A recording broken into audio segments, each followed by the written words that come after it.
Hello all, welcome to my new video. Today I am going to share the question answers of section 3 of unit 1 from the book Oxford New Pathways of class 8. So the poem is about the memory of the poet. The poet is trying to explain an incident which happened in her life when she was just 3 years old. So let us come into the question answers of this poem. First question is, the poet talks of her past that is very dear to her. How old was she then? Pick the line from the poem that tells you her age. तो question में ये पूछा जा रहा है कि जो past event के बारे में पोएट कह रहे हैं उस टाइम पोएट की एज क्या थी और कौन से लाइन में ये बताते हैं कि पोएट उस पर्टिकुलर एज की थी. सो the answer is the poet was around 3 years old, and the line from the poem that tells her age is, but then perhaps I was not more than 3. तो जब ये incident हुआ उस time poet की as थी just 3 years only. तो उस particular poem में ये एक लाइन है जो बताते हैं कि उस टाइम मेरा जो एज जो था वो 3 है. नॉट मोर दैन 3 लिखा हुआ है तो ऑलरेडी पोएम में 4th स्टांसा में लिखा हुआ है.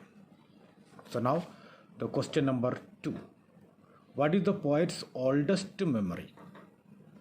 अब उस मेमोरी के बारे में पूछ रहे हैं जो मेमोरी पोएट इस पोएम में एक्सप्रेस कर रहे हैं. So what is that memory.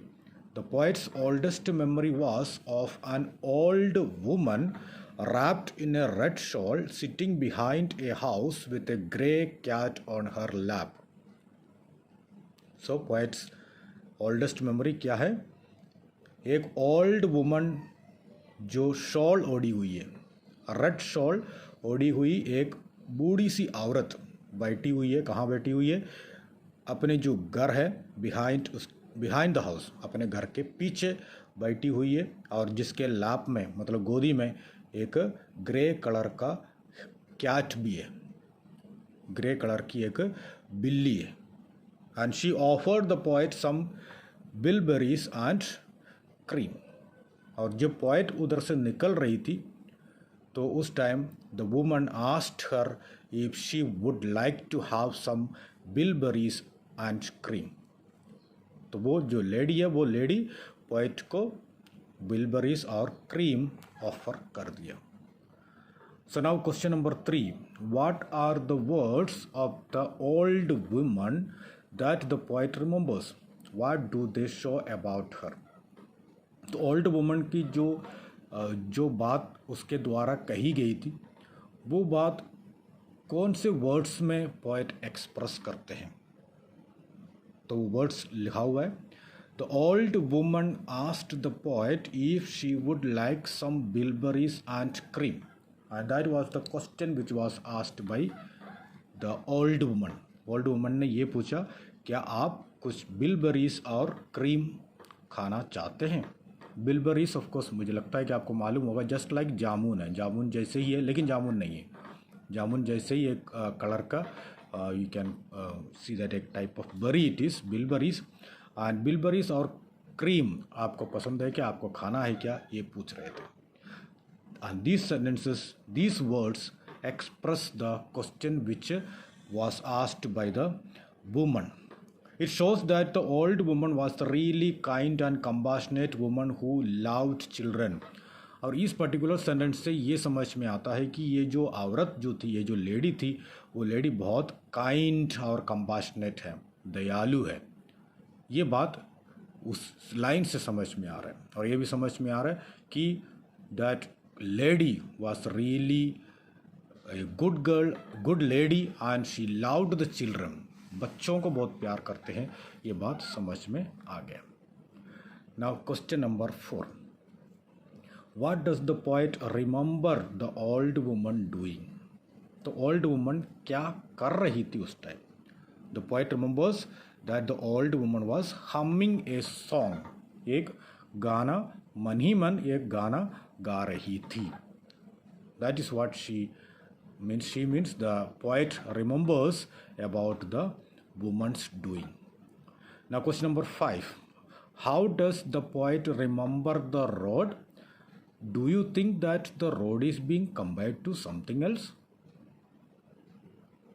So question number 5, and question number 5 is expressing a metaphor. शायद आपको पता होगा कि मेटाफोर क्या होता है।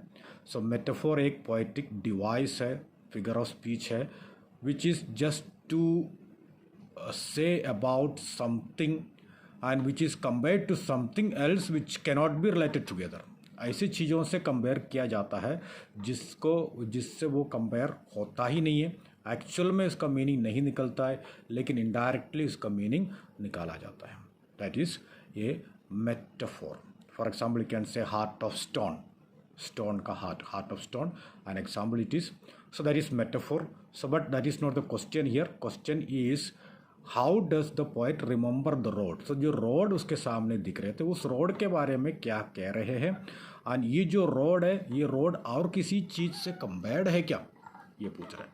सो the answer is the poet remembers the road as long and dusty. Poet जो रोड के बारे में कह रहे हैं, वो रोड एक तो डस्टी है और बहुत लॉन्ग है, लंबा रोड है, और उसके साथ साथ बहुत गंदा रोड है। ना इस रोड के जरिए पोएट क्या कहना चाहती है? It has got an indirect meaning. What does it mean? I think the road is being compared to the life left in front of the child.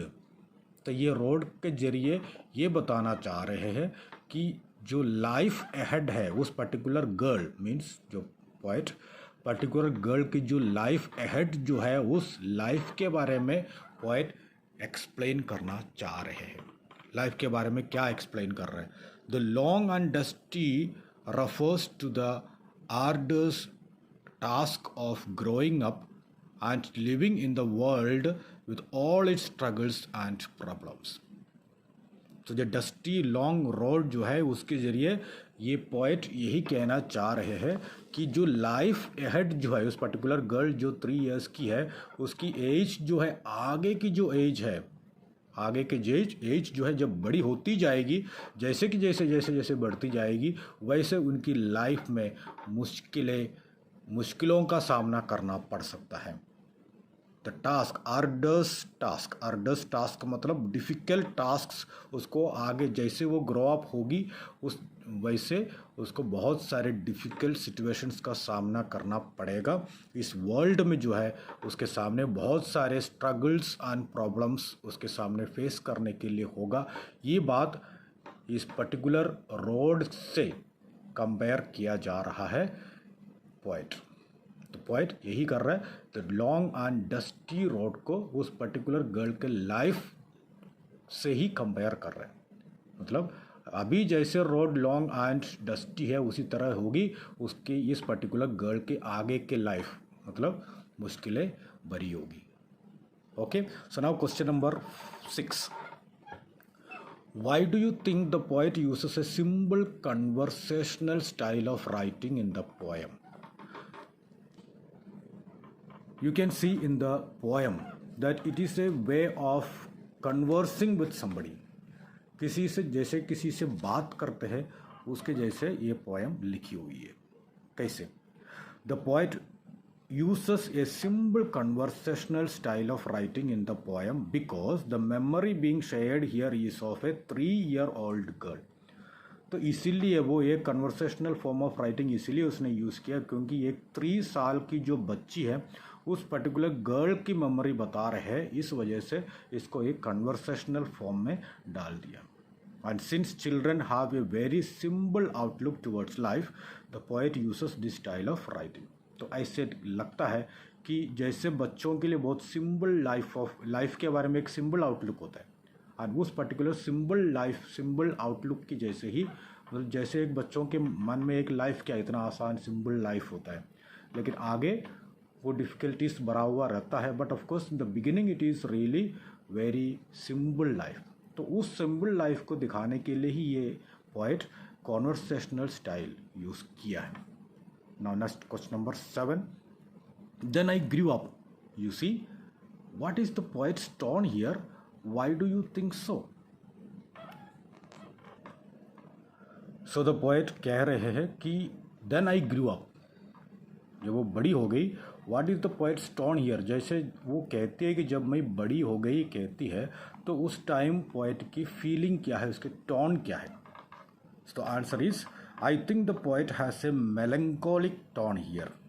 So you can see melancholic tone means it's a type of it's a tone which is little sadness भरी हुई एक tone होता है, sadness भरी हुए एक tone होता है, वो है मेलंकोलिक टोन।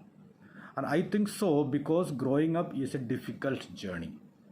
वो हमें इसीलिए लगता है क्योंकि जो जैसे बढ़ते जाते हैं वैसे बढ़ते वैसे प्रॉब्लम्स बढ़ते जाते हैं, और इसलिए उस जो लाइफ है, आगे के जो लाइफ है, वो लाइफ पोएट को डिफ़िकल्ट लगा होगा।